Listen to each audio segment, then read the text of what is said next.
In this section, I'm going to show you 3 situations whose functions model the sine and cosine graphs. Start by putting the graphs of y is equal to sine of x and y is equal to cosine x into your notes. Here are the shapes. Label the x-axis and the y-axis. Here's the amplitude for both. Remember that the period is 2 pi. Midline is at the x-axis for these standard graphs of sine and cosine. That's an important thing to remember for the applications that you'll see today. And then for the transformations, it's in the format of y is equal to a times sine, in parentheses bx minus c, plus d. Remembering that the amplitude is the absolute value of a. Also remember that when this coefficient a is negative, that the graph is going to reflect about the x-axis. The period can change. When b is something other than 1, you'd find the new period by dividing b into 2 pi. We find the vertical shift of the graph here goes up or down d units, and the phase shift, otherwise known as the horizontal shift, is found by doing c divided by b. The thing to remember about the horizontal or phase shift is that whatever this sign is, it's going to move in the opposite direction of that sign. First application is about tides. First, think about how tides work in real life. The tide goes in, and we have high tide. The tide goes out, and we have low tide. And the tides go in and out and then in again in about a 24-hour period. That would mean that the period of the tides, how long it takes to go through a full cycle, would be 24. For each of these applications, the problem is going to typically ask you to write a function that models the specific situation. In this situation, you're being told that the depth of the water in a particular harbor is 15 meters at high tide and 7 meters at low tide. Now, different from what happens in real life, it's also telling you that one cycle is completed in 12 hours. Now, if the high tide occurs at midnight, you're asked to write an equation for the depth of the water as a function of time. In other words, time is going to be the independent variable, or it's going to go on the x-axis, and the depth of the water, how deep the water is going to be the dependent variable. It's going to be dependent on time. T, or time, is the number of hours since midnight. This way we know where to start the graph. The pieces of this application that you're going to want to find in order to figure out what the function is are going to be amplitude, the period, the maximum height, and the minimum height, and also you want to know where the midline is. I'll start this with an xy plane. Since this is going to be time, I don't need to have a negative part of this. And also the depth of the water is also going to always be positive. And I'll label the y-axis as depth with respect to time. This is going to be midnight. I'll label that on the graph. And the period is going to be 12 based on this line. I'll put that here on the graph. Since we're going to assume that this is periodic, just like when we have a regular sine or cosine graph, there are those 5 key x values. We have 2 of them, and I'm going to put in the other 3. Halfway through the period is going to be 6, and then a quarter of the way will be 3. I'll increment over by 3, 6, and that would make this 9. If high tide is 15 meters, then that's going to be the maximum that this graph is going to go. Then the low tide would be the minimum height at 7. If I'm going up to 15, then I can label the y-axis up to 15, and I'm going to space it out by 5s. And I'll put the 7 here, and I can start plotting the ordered pairs. If at time is equal to 0, the height is 15. Then when we complete the cycle, the depth of the water will also be 15. That means that halfway through the cycle, it'll be low tide, which we know to be 7. And then to figure out these other 2 points, well, these will be at the midline. And so I want to find where the midline is. The way I'm going to find that is by taking the max and the min and averaging them. In other words, max plus min divided by 2. 15 plus 7 divided by 2 is 22 over 2, and that simplifies to 11. I'll put 11 here, and then I'll draw in the midline. Now, at 3 and 9, those points will be at the midline, and I'll put those ordered pairs into the graph. Now I'm ready to sketch the graph. When you look at this, you should be seeing that this looks like a cosine curve. That's going to be the basis of my model. I'm going to use y is equal to a times cosine of b times x. Now there's no horizontal shift here, so I'm going to assume that c is 0 and eliminate it from my model, and then plus d. All right, so I'll start writing this up. I'll replace y with d of t, making this specific to the situation. And next I want to find what a is. A comes from whatever the amplitude is, and we can find the amplitude based on the definition of the amplitude, which is the distance from the midline to the min, or the midline to the max. I like to use the midline to the min because they're smaller numbers. It's easier when you're not using a calculator to work with smaller numbers. In this case, I'm going to do 11 minus 7, and that makes the amplitude 4. In other words, a is 4, and I can put a here. So 4 times cosine, and now I'm going to find b. Up until now, we've been given b, and then we use 2 pi over b to figure out what the period is. But now we're going to work backwards. We have the period, and we want to find b. Therefore, I'll say that 12 is equal to 2 pi over b, and then I'll cross multiply this to solve for b.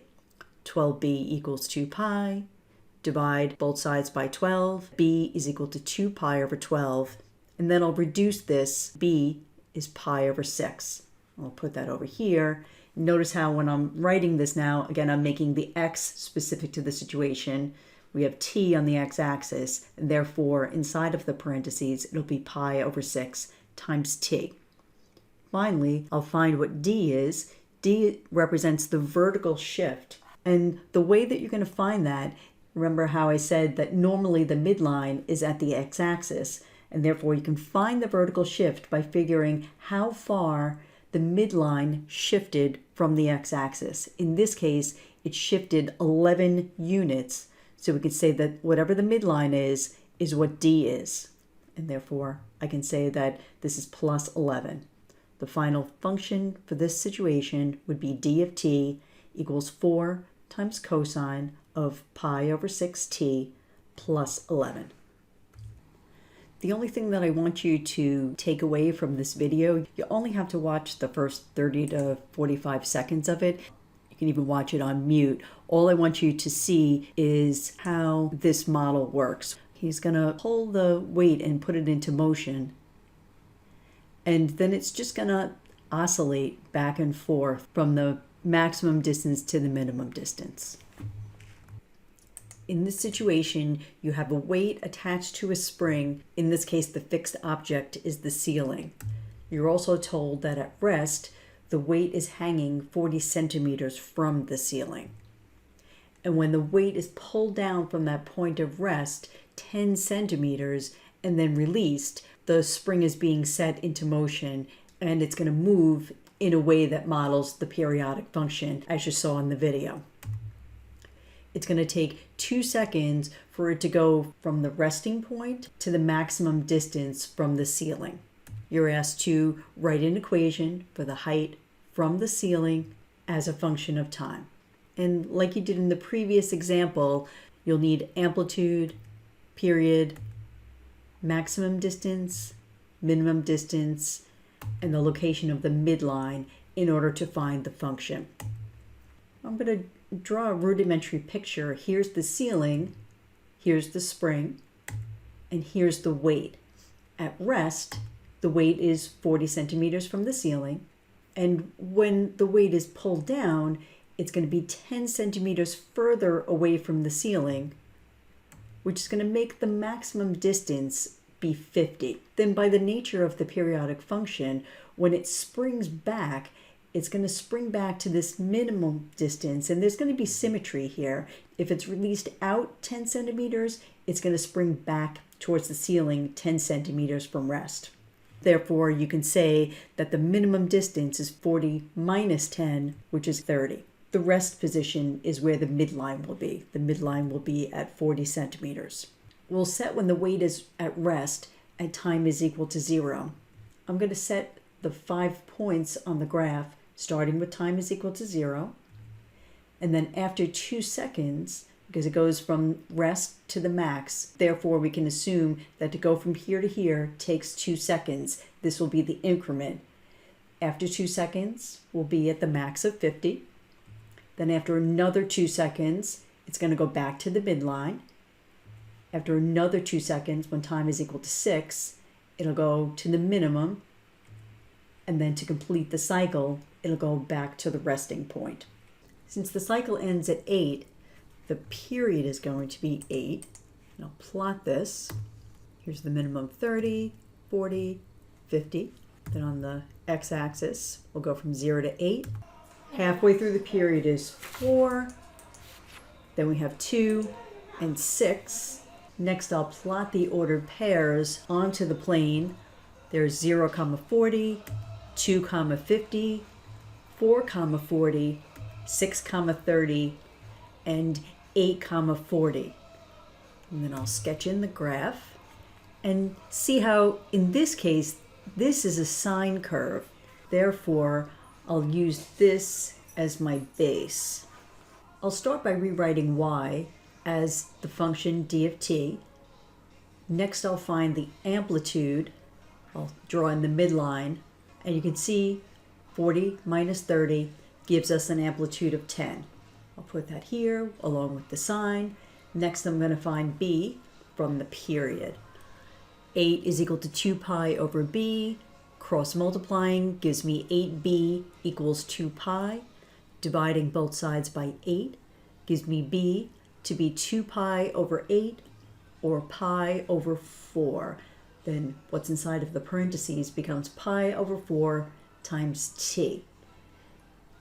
D, or the vertical shift, is going to be 40, because that's what the midline is. And therefore, the function for this model is d of t equals 10 times sine of pi over 4 times t plus 40. In the third example, we're looking at a Ferris wheel that you would see in an amusement park. The Ferris wheel is 40 meters in diameter, and it has a loading platform that's 2 meters above the ground, and this loading platform is positioned at the 6 o'clock position on the Ferris wheel. In other words, assume that the Ferris wheel is a circle. It's 40 feet high. The platform is here, 2 meters high. You're also told in the problem that the Ferris wheel completes a full rotation. In other words, if the car starts here and goes around, it completes this full rotation in 6 minutes. In other words, this will be the period. And the function that you're going to create, I'll call it h of t, where h is the height of the loaded car with respect, again, to time. And here it'll be the time after the wheel begins to turn. You'll need the amplitude, the period, maximum height, minimum height, and midline, just like you've seen in the other examples. And in this question, it gives you a follow-up question. It's asking how high is the car after 3 minutes? You'll find the function first, and then you'll be able to answer this question. At each of the points, the beginning, the quarter way around, halfway around, 3/4 of the way around, and then the full rotation. Those are the heights that I'm interested in when I'm creating the function. At the loading platform, the height will be 2. Quarter of the way around, if the diameter is 40, the radius will be 20. Add in the height of the loading platform, that'll make the car at a quarter of the way around be at a height of 22 meters. Then when it's at the top, it's going to be 40 plus 2, or 42. When it comes back around here, 3/4 of the way around, it'll be at 22 again. And then at the full way around, it'll be back at 2. I'm going to plot this. Here's my plane, t, h of t. The highest that the car is going to go is 42, and therefore I'm going to do this by tens. Here's 2, our minimum height right here. 22, where the midline is. And then 42 is when it reaches its max. On the x-axis, we'll go from 0 to 6. 3 is the middle. And you can write these either as decimals or fractions. I'll write them as decimals. 1.5 here, halfway between 3 and 6 is 4.5. I have 0, 2, quarter of the way around, has a height of 22. Halfway around at the 3-minute mark is going to be 42. 3/4 of the way around at 4.5 is 22. And 6 has a height of 2. That's the full rotation. As I draw in the shape, notice that this looks like cosine, but what's different about this one is that it's an upside down cosine curve. That's because it's reflected about the x-axis. To find the amplitude, I'll draw in the midline. 22 minus 2 will give me an amplitude of 20. I'll write y as h of t. And when I go to write a, I'm not going to write it as 20 because of the reflection. I'm going to write this as negative 20. Here we have negative 20 times cosine. Pause if you need to do this. Do 2 pi over b, cross multiply, divide by 6, and then reduce. B is equal to pi over 3. Then inside of the parentheses is pi over 3 times t. D would be the midline plus 22, and that would make the function h of t equals negative 20 cosine of pi over 3t plus 22. To answer the question, how high is the car after 3 minutes, since we have the graph, we can just look at the graph to see that a time is equal to 3. The height of the graph is 42. Therefore, the answer would be 42 meters. If you had a situation where you didn't have the graph in front of you, you only had the function, then to find what the height would be at t is equal to 3, you would evaluate the function at 3. Minus 20 cosine pi over 3 times 3 plus 22. To simplify this without a calculator, you would cancel the 3's. That would leave you with negative 20 cosine of pi plus 22. And cosine of pi is negative 1. You know that by looking at the graph, or you could use the unit circle. And therefore, I plug in a negative 1 here. Multiply these. Remember your order of operations. Negative 20 times negative 1 would be positive 20. 20 plus 22 gives us the expected answer of 42 in both scenarios. Make sure that you put the units. In this case, it's meters.